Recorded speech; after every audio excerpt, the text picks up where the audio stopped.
Diácono Elias e o presbítero Cristiano falou de Lucas. Confirmação de Deus, né?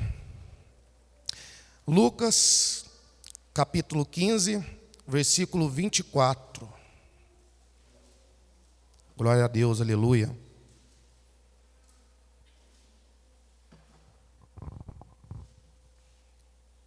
Pode ter certeza, irmãos, que Deus tem uma palavra no coração de vocês essa noite. Tudo tem um propósito. E o propósito essa noite vocês vão entender ao final dessa palavra. Antes de começar, irmãos, eu gostaria de explicar para os irmãos que eu até falei para a Aline mais cedo, quando eu estava estudando a Bíblia, orando para Deus, veio muita informação e estava difícil de separar as informações para poder trazer a palavra. E eu tentei simplificar aqui da melhor forma possível. Então nós vamos por pontos, tá? No final vocês vão entender aonde Deus quis chegar. Amém? E a palavra do Senhor diz o seguinte: porque este meu filho estava morto e reviveu, tinha se perdido e foi achado, e começaram a se alegrar. Eu quero falar com vocês hoje de escolhas. Culto de adolescente, departamento de adolescente, e é uma fase bastante complicada da nossa vida. É uma fase difícil e é feita de escolhas. A nossa vida inteira é feita de escolhas, mas escolher enquanto adolescente é mais difícil ainda. E aí eu fui procurar o significado da palavra escolha. E o que é escolha? Escolha é o ato ou efeito de escolher. Preferência que se dá a alguma coisa que se encontra entre outras. Preferência que se dá a alguma coisa que se encontra em outras. Preferência. Tem um ditado antigo que diz que tempo é questão de preferência. E o que é tempo? Se a gente for pensar o que é tempo, o tempo ele surgiu para a gente dividir as nossas tarefas. Então, a gente organiza o nosso dia, organiza a nossa noite de acordo com o tempo. Então, existe essa divisão. E tempo é questão de preferência. Qual a sua preferência? Você está dando preferência para Deus? Ou você está dando preferência para as coisas que tem no mundo? Importante entender o seguinte, que o tempo, ele é precioso. O tempo, ele é uma ferramenta, ou é uma dádiva, ou é uma bênção, uma graça, o que vocês preferirem, que não volta. Ou seja, o que eu acabei de falar 3 segundos atrás não vai voltar. O que eu acabei de fazer agora mesmo não vai acontecer de novo. E será que eu vou continuar tendo a oportunidade de fazer essas coisas daqui para frente? Eu não sei, o tempo pertence a Deus, só o Deus sabe o tamanho do livro da nossa vida. Então, o importante, irmãos, é aproveitar o tempo da melhor maneira possível. Se tempo é questão de preferência, reserva um tempinho da sua preferência para Deus. E interessante é que tudo tem um propósito.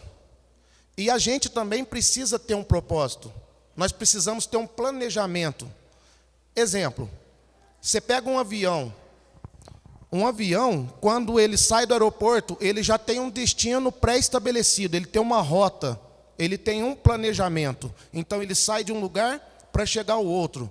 Agora, imagina só se esse avião decola sem destino algum. Fatalmente, uma hora, o combustível vai acabar e o avião vai fazer o quê? Vai cair. Então, a gente também, da mesma forma, tem que ter um planejamento.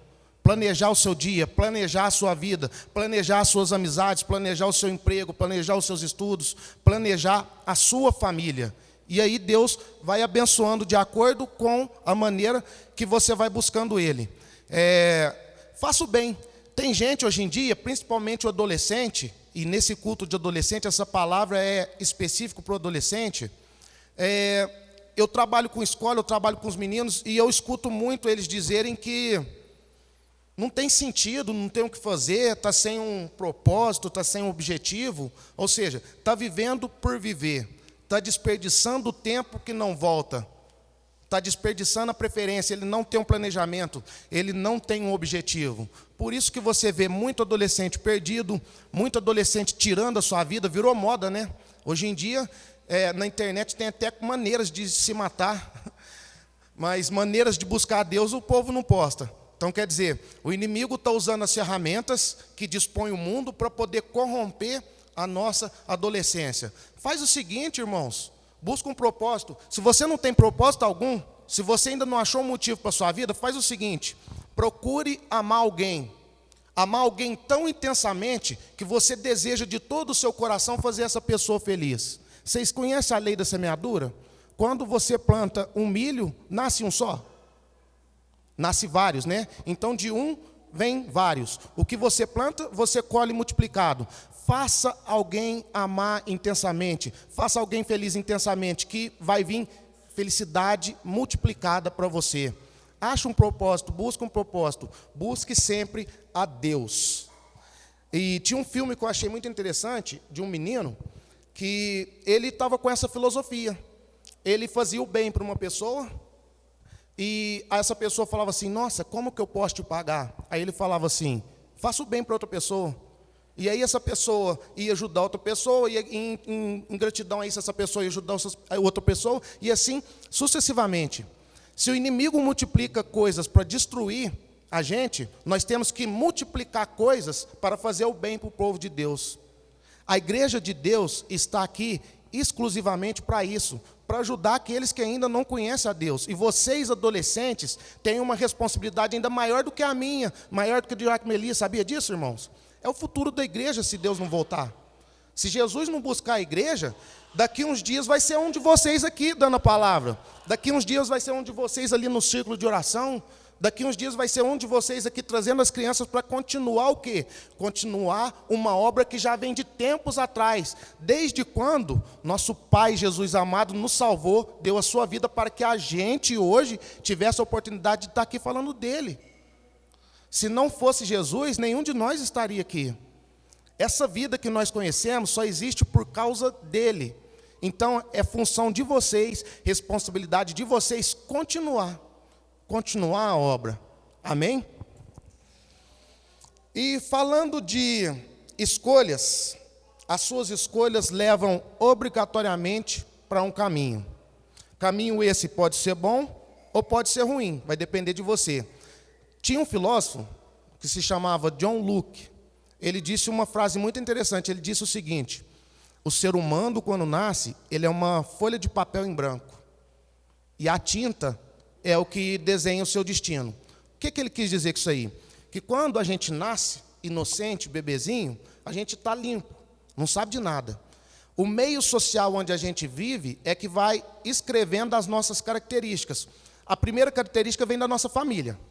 Então, a nossa família faz esse preenchimento com os valores, costumes. Por isso que é importante os pais, para quem está nos assistindo aí pelo YouTube, trazer os filhos para a igreja, para a escolinha dominical. Por quê? Porque ele já está preenchendo ele com isso aí. Depois o menino entra na escola, começa a brincar, se interagir com outras pessoas e vai complementando o seu conhecimento. Então, o ser humano é uma folha de papel em branco e o meio social é o que define o seu caráter. E o que acontece? O mundo, ele nos rotula. Ele pega uma pessoa, chama de metida, patricinha ou metido, riquinho, metido, besta, cheio de rótulos, o mundo. Vocês já repararam nisso? Só que o importante é que, apesar dessa programação que John Locke falou, que aí você entende que a gente foi programado a receber esse conhecimento. Todo programa, ele pode ser desprogramado ou ele pode ser reprogramado. Então, o importante é a gente tirar esses rótulos que o mundo joga em cima da gente e colocar um rótulo só. Sabe qual é? Deus. Venha para a igreja e se rotule com Deus. Use o rótulo Deus. E eu queria compartilhar com os irmãos, nessa palavra, falando de escolhas, falando dessa responsabilidade de escolher bem, um filme muito interessante que eu acredito que a maioria aqui já assistiu. Um filme evangélico, chama Desafiando os Gigantes. Esse filme, ele conta a história de um treinador. E treinador de futebol americano. É um pouco diferente do nosso futebol, para quem não conhece. Tá? Esse é jogado com as mãos e é um pouco mais violento também. Enfim, ele é treinador de futebol americano, ele tem uma esposa que, porventura, o sonho dela é ter um filho, e ela não consegue. Ele tem um problema, eles achavam de princípio que era com ela, mas é com ele. Então é muito difícil, a probabilidade é muito pequena deles ter um filho. E como eles são pobres, eles não têm dinheiro para pagar um tratamento alternativo. E esse time de futebol, cujo ele era treinador, era um fracasso. Eles não ganhavam nenhum jogo. E a pressão estava muito em cima dele. Então ele sofria pressão dos pais, dos alunos, que queriam que o time vencesse. Ele estava a ponto de perder o seu emprego, ele ganhava pouco e sua esposa não podia ter filho. Ou seja, a vida dele estava um desastre. E num determinado momento do filme, tudo começa a dar certo. O time começa a ganhar, a esposa dele me aparece grávida. Como o time dele começa a ganhar, eles já passam de um campeonato regional para um campeonato estadual, e aí a escola melhora o salário do cara. Aí eu pergunto para vocês, o que mudou de um tempo para outro? Foi a escolha dele. E sabe o que ele escolheu num determinado momento do filme? Deus. Ele escolheu Deus. A partir do momento que ele fez a escolha por Deus, aleluia, tudo começou a dar certo na vida dele. O time começou a ganhar, a esposa dele engravidou, o salário dele melhorou, ou seja, as condições dele melhorou. Por quê? Porque ele fez uma escolha, e a escolha por Deus. Aí vocês podem falar assim, nossa, mas futebol, Deus se importa com futebol? Não. Deus se importa com o que é importante para você. Você lembra do primeiro milagre de Jesus? O primeiro milagre de Jesus, ele estava numa festa de casamento. Ele, sua mãe e mais algumas pessoas. Num determinado momento do casamento, o vinho acabou. E o casamento estava bom, todo mundo estava curtindo. Diz a Bíblia que era uma festa boa, todo mundo estava aproveitando. E aí, o vinho acabou, a mãe dele chegou e falou, faz alguma coisa. De primeiro momento, ele rejeitou, ele falou assim, não é minha hora. Tipo assim, o que eu vou fazer? Eu não vou fazer nada não, o vinho acabou, vamos embora, né? Só que aí ele mudou de ideia. Ele pediu para algumas pessoas reunirem umas jarras de água e transformou a água em vinho. Então festa é casamento para Deus? Não. O que importa para Deus é o que é importante para você. O que é importante para você é importante para Ele. Muita gente relaciona milagre com cura. Milagre não é só cura, fazer um paralítico andar, um cego enxergar, ressuscitar os mortos. Milagre é aquilo que acontece na sua vida que te faz renascer, que te faz renovar e que te faz feliz. E Deus quer ver você feliz.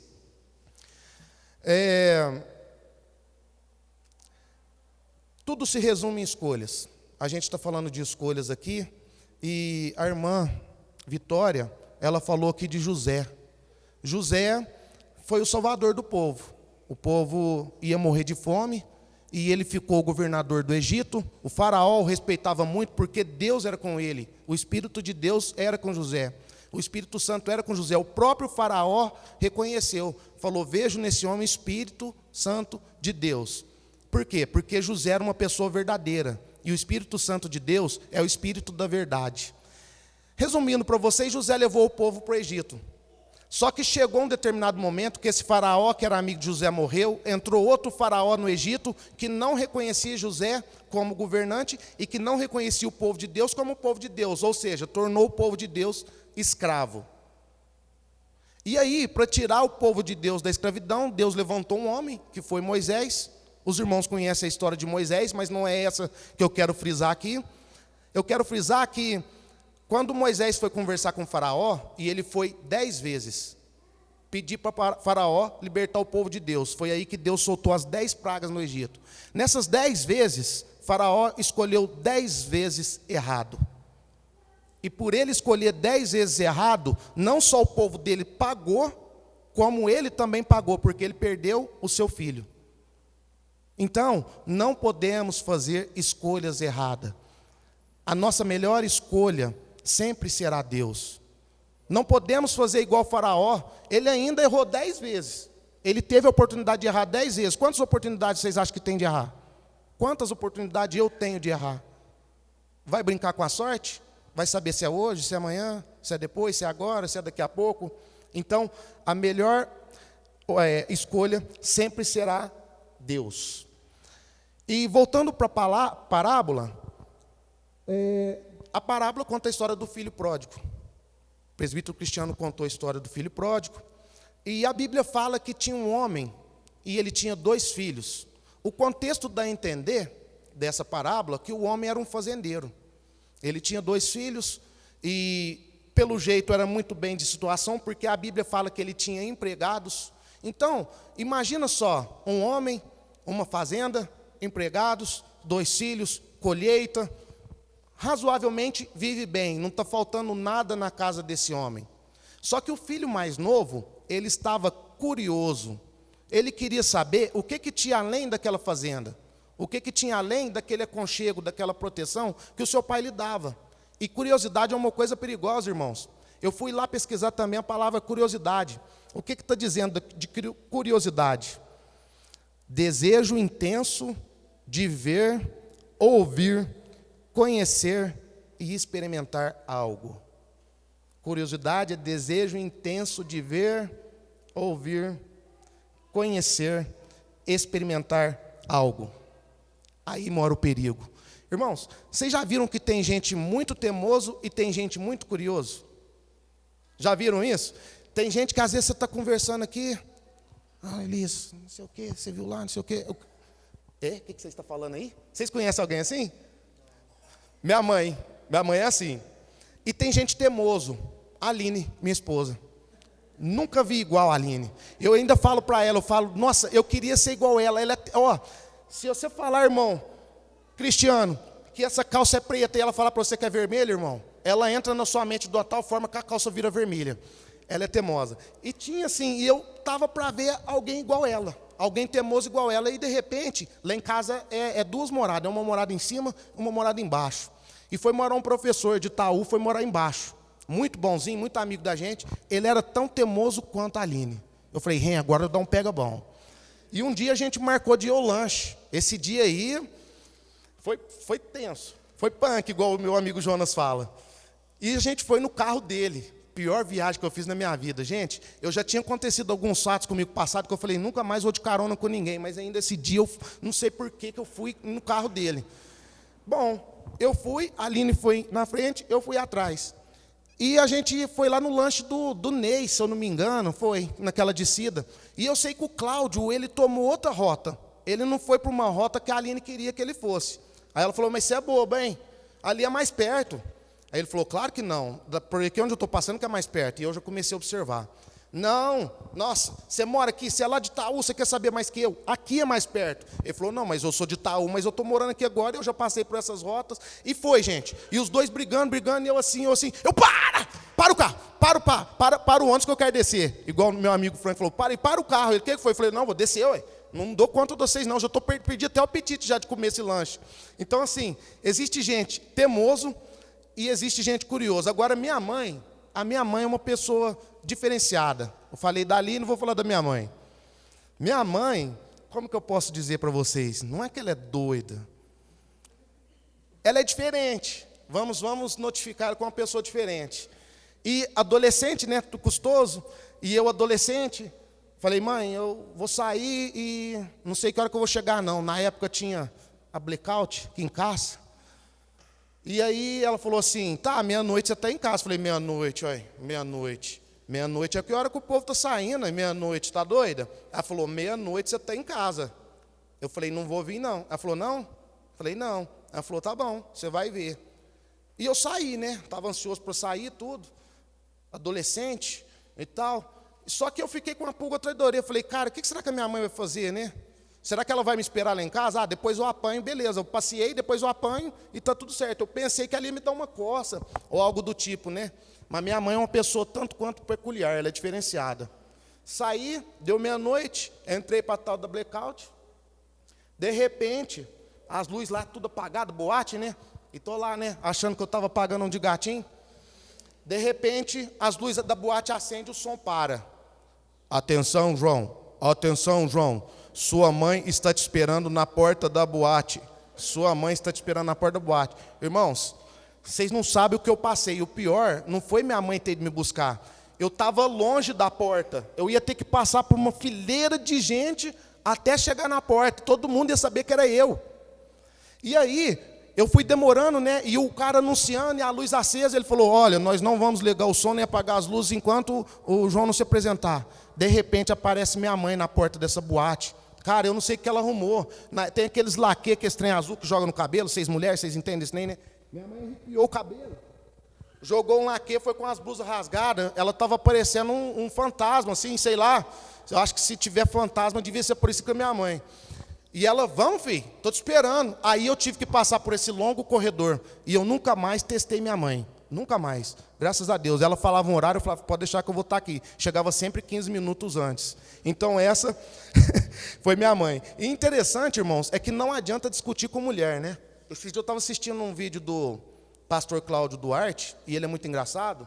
E ele falou, eu fui obrigado a concordar com ele. Ele falou, não adianta discutir com mulher. Você sempre perde. Discutir com mulher, você sempre perde. Uma vez eu quebrei uma xícara, e eu estava cansado do serviço, estava com a cabeça cheia. Minha mulher chegou, não sei o que, você quebrou a xícara, não sei o que. Eu, para encurtar a conversa, eu compro outra. Aí ela pegou e falou assim, mas é um jogo de 6. Ele falou, eu compro 6. Aí ela pegou e falou, mas eu ganhei da minha mãe. O trem só foi evoluindo. Aí por fim falou, então tá bom, não sei o que eu faço, vou colar. Né? Então a gente sempre perde, viu, presbítero Cristiano? Não discute com a irmã Ritinha não, que você sempre vai perder. E voltando para a história, e depois, paralelo à parábola do filho pródigo, eu quero contar uma história que depois vocês vão entender, igual eu falei para vocês, ponto a ponto. Voltando para a história do filho pródigo, esse menino queria conhecer o que tinha além da proteção do seu pai, além daquela fazenda. Ele estava curioso, e curiosidade, como eu disse para vocês, é perigoso. E aí, ele estava a ponto de fazer uma escolha, que eu acho que para ele foi a pior escolha da vida dele. Ele falou para o pai dele, ele falou assim, eu quero minha parte da herança. Apesar dele não ter direito, porque a herança vem só depois que a pessoa veio a falecer. Mas eu quero minha parte da herança. E o pai dele falou, mas por quê? Ele falou, porque eu quero sair, eu quero conhecer o mundo lá fora. E o pai dele sabia o que estava por vir por eles. Porque os pais sempre sabem. A gente não sabe, mas os pais sempre sabem. E o pai dele sabia que ele estava a ponto de fazer uma escolha terrível. Mas ele não viu alternativa. Ele viu que o filho estava angustiado, que o filho estava triste, que o filho estava acabado e brigando muito. Ele vendeu parte das terras, parte do que ele tinha, e deu metade para o filho dele. E o filho dele pegou, mais do que depressa, pegou as coisas e foi embora. E vamos fazer um parênteses aí e voltar para uma história. Tinha outra família, pai, mãe e uma menina. E essa menina nasceu sem as orelhas. E quando ela foi crescendo, que ela foi se enturmando, fazendo amigos, indo para a escola, ela sentiu o drama do mundo, dos rótulos, como eu disse anteriormente. Ela começou a ser rotulada, ela começou a ser taxada, ela começou a ser zoada. Hoje em dia a gente fala bullying, né? Na minha época não tinha bullying. Chamava eu de testa de amolar machado e coisas desse tipo, mas era de boa. E essa menina se entristeceu e com razão. Ela era muito bonita, ela não tinha as orelhas. E um sufoco e muito triste, e os pais dela correndo para ver se organizava alguma coisa para ela. Quando vê que não, essa menina recebeu uma doação de orelhas. E ela fez um transplante de orelhas e colocou. Aí agora então, tudo a partir desse momento mudou na vida dela. Quando ela colocou as orelhas, uma nova porta se abriu para ela. E junto com essa porta, ela fez uma escolha. Aí ela começou na escola a ser popular. Como disse anteriormente, ela era muito bonita. Ela já fez algumas amizades que não eram as melhores. E começou a ir para um caminho um pouco delicado. Até que um dia, ela conheceu um rapaz. E aí foi a escolha que ela fez. E esse rapaz não agradou os pais. Não era um rapaz bom. Era malandro, vamos assim dizer, um termo menos pesado. E o pai e a mãe via, mas ela não via. Ela já tinha feito a escolha dela. E ela escolheu por esse rapaz. E o pai dela brigava com ela, a mãe dela brigava com ela, e assim. Um dia ela pegou e fugiu com esse moço. Ela fugiu com esse moço, e a gente vai fazer uma pausa aí e voltar para a história também, do filho pródigo. Filho pródigo, quando ele recebeu a herança do pai dele, ele foi para o mundão do meu Deus. Aí estava bonito demais. O cara estava cheio de dinheiro, e com dinheiro vêm os amigos oportunistas, né? Dinheiro compra tudo, mas só não compra a felicidade, não compra a saúde, não compra o resto. Mas está de boa, né? Veio os amigos, ele começou a curtir, ele começou a ir para festas, ele começou a ir para boates, ele começou a se envolver com coisas ilícitas, mulherada e coisa e tal. Só que o dinheiro comprou tudo o que ele quis, tudo que ele não conhecia e tudo que ele buscou. Só que o dinheiro acaba. E aí a fatura chega. E o mundo não cobra barato. E o mundo cobrou esse rapaz. E esse rapaz pegou e ele começou a sentir que ele tinha feito uma escolha errada. E ele lembrava de seu pai tentando segurar ele lá, da proteção que ele tinha com o pai dele. Mas ele falou, eu não posso voltar para casa. E agora, eu acabei com tudo. Eu fiz meu pai vender a parte da para mim. Eu fiz essa escolha. Agora eu vou ter que arcar com as consequências. E assim ele fez. Os amigos, pouco a pouco, se afastaram. Ele estava sem dinheiro. As meninas também que ele tinha encontrado se afastou. E ele começou a passar fome, ele teve que procurar um emprego. Procura um emprego daqui, procura um emprego dali. Ele pegou e achou emprego numa fazenda.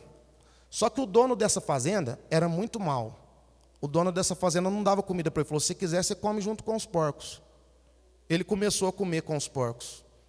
E aí, nesse momento, ele parou para fazer uma reflexão e falou, meu Deus, lá na casa de meu pai, os empregados comem do bom e do melhor.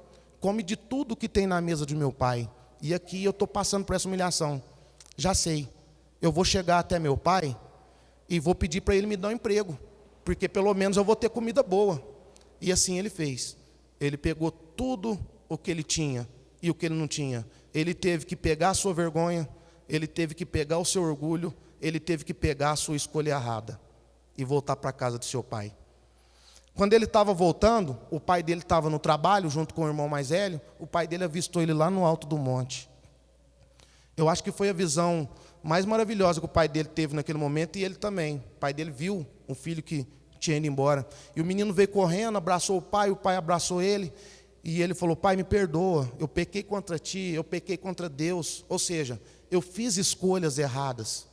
Por favor, eu não mereço ser seu filho, mas me trate como um dos seus empregados. Eu já vai estar bom demais. Aí o pai dele abraçou ele, aquele abraço que só Deus dá na gente, quando a gente faz uma escolha errada, quando a gente faz alguma coisa errada, algo que nos envergonha. Eu imagino, né, que o abraço de Deus deve ser desse jeito. E falou, está tudo certo, não preocupa não, você está aqui em casa agora. E o irmão mais velho se revoltou. O irmão mais velho viu aquilo e foi brigar com o pai. Falou, pai, o que está acontecendo? Ele pegou metade do que a gente tinha, e eu continuei aqui com o senhor, te ajudando aqui no trabalho, e ele foi, esbanjou, gastou tudo, e fez, e não fez, e fez acontecer, e não sei o que, e o senhor está fazendo isso?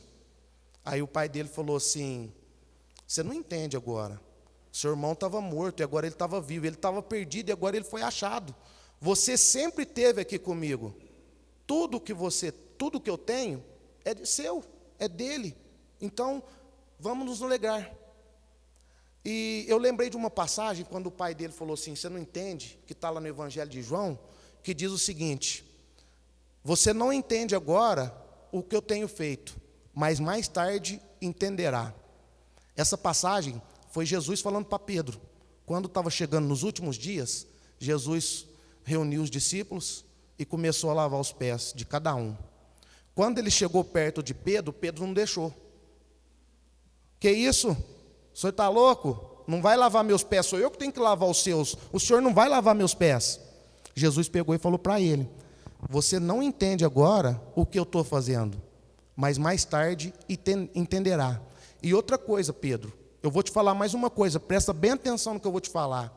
Se você não deixar eu lavar seus pés, você não tem nada comigo. Ou seja, se você não deixar eu te tocar, você não tem nada comigo. Deixa eu te falar uma coisa essa noite, meus irmãos. Deixa Deus te tocar essa noite. Deixa Deus tocar sua vida. Deixa Deus tocar seu coração. Deus sempre será a sua melhor escolha. Eu queria, com a permissão do presbítero Cristiano, Diácono Elias, chamar os jovens aqui na frente. Você toca um louvor para mim, irmão? Toca em mim de novo, por favor. Eu queria que os jovens ficassem aqui. Descem as mãos, vamos fazer uma coisa diferente essa noite, aleluia. Deus tem uma mensagem para vocês. Pode ficar em fileira, irmãos. Dê as mãos uns aos outros. Deixe Deus tocar seu coração essa noite. Glória a Deus. Aleluia. Glória a Deus, aleluia. Louvado seja seu santo nome, Deus. Abra seu coração, abra seu pensamento, entregue a sua vida a Deus nesse momento, meus irmãos. Deus sempre será a sua melhor escolha.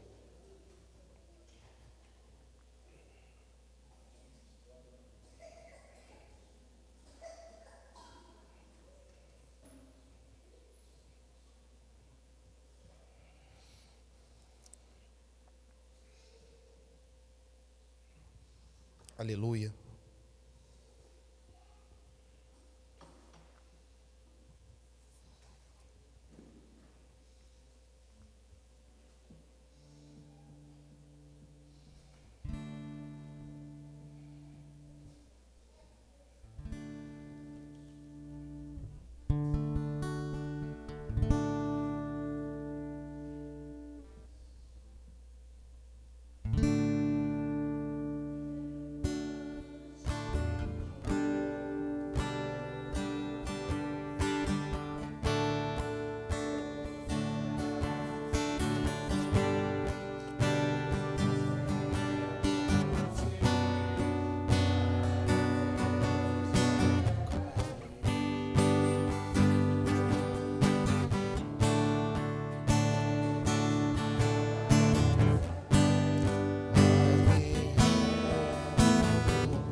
Todo mundo.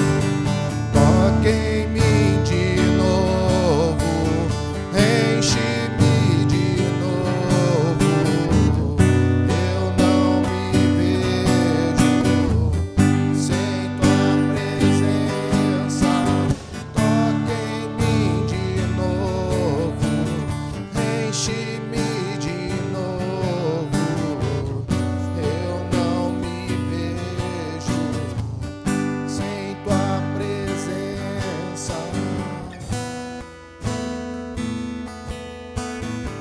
Glória a Deus, aleluia.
Senhor, nosso Deus, nosso Pai, te louvamos essa noite, Pai.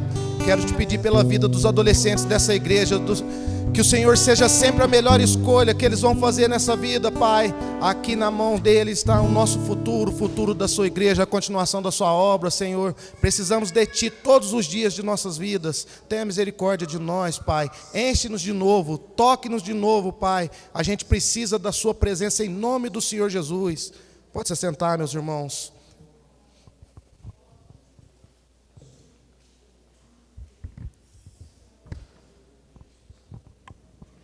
E falando de escolha, voltando para a história da menina, ela estava cada dia mais envolvida com esse moço, e esse moço pegou e levou ela para fora de casa, e ela foi morar com ele. E quando ela foi morar com ele, não deixou notícia para o seu pai, não deixou notícia para sua mãe, e passado alguns dias, a vida que ela achou que era um sonho começou a se tornar um pesadelo. O homem que tinha conquistado ela não era nada daquilo que ele tinha pintado para ela. Só que os pais já haviam visto. O pai já tinha visto o que ele era, mas ela não. Ela estava cega e ela já tinha feito a sua escolha. Ele batia nela, ele o judiava dela, ele trancava ela em casa, ela passava dificuldade e falta das coisas. Um belo dia, esse homem saiu e ela conseguiu escapar e ela falou: eu preciso sair daqui. Só que eu não posso voltar para minha casa assim como um filho pródigo. Ela estava envergonhada da escolha que ela fez e de tudo que ela tinha feito. Mas ela pensou bem, ela falou: deixa eu ligar, vamos ver o que dá. E ela ligou para a mãe dela atendeu o telefone. E ela falou: mãe, me desculpa, eu não devia ter feito isso. E eu estou sofrendo muito, mãe, eu estou sofrendo demais. Eu fiz a escolha errada, eu sei, agora eu sei. Mas se a senhora me der uma oportunidade para voltar para casa, eu prometo que eu não vou fazer a escolha errada mais. Faz o seguinte, mãe, se a senhora quer me ver de volta para casa, sabe a minha janela? Coloque um paninho branco na janela. E eu vou passar amanhã de noite. Se eu ver esse pano branco, eu sei que a senhora quer me ver de volta em casa. E assim ela fez. No outro dia à noite, ela foi passar em frente à casa dela, e a casa dela era uma casa com muro alto, e tinha horta, tinha árvores frutíferas. Quando ela passou em frente à casa dela, as árvores, o muro estava com um lençol branco, cheio de pano branco. A mãe e o pai dela esperando ela de volta para casa. E assim ela voltou. E a mãe, como assim o pai do filho pródigo fez, e assim como Deus faz com a gente sempre, em todos os momentos da nossa vida, a abraçou e a acolheu de volta. E assim, novamente, ela estava na proteção da sua mãe, como o filho também voltou para a proteção do seu pai. Passado algum tempo, a mãe dessa menina morreu. E no velório, todos lá se despedindo, e a menina chorando, o pai chorando muito também, os amigos da mulher também chorando.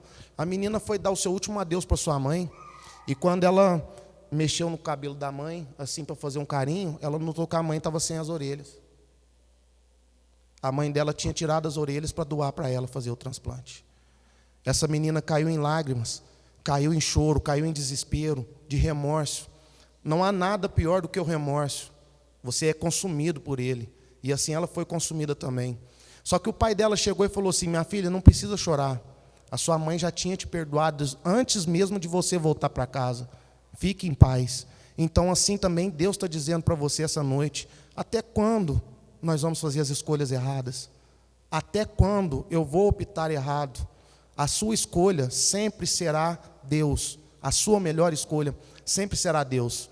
E assim, para concretizar essa palavra, no Evangelho de João, Jesus deixa uma palavra bem confortante para nós: aquele que segue os meus ensinamentos e o pratica, este me ama.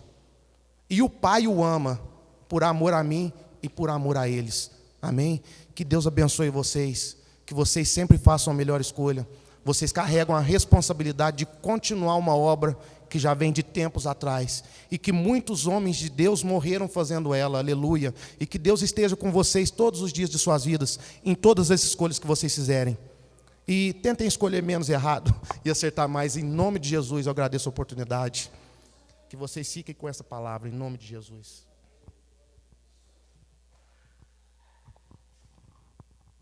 Amém, glória a Deus.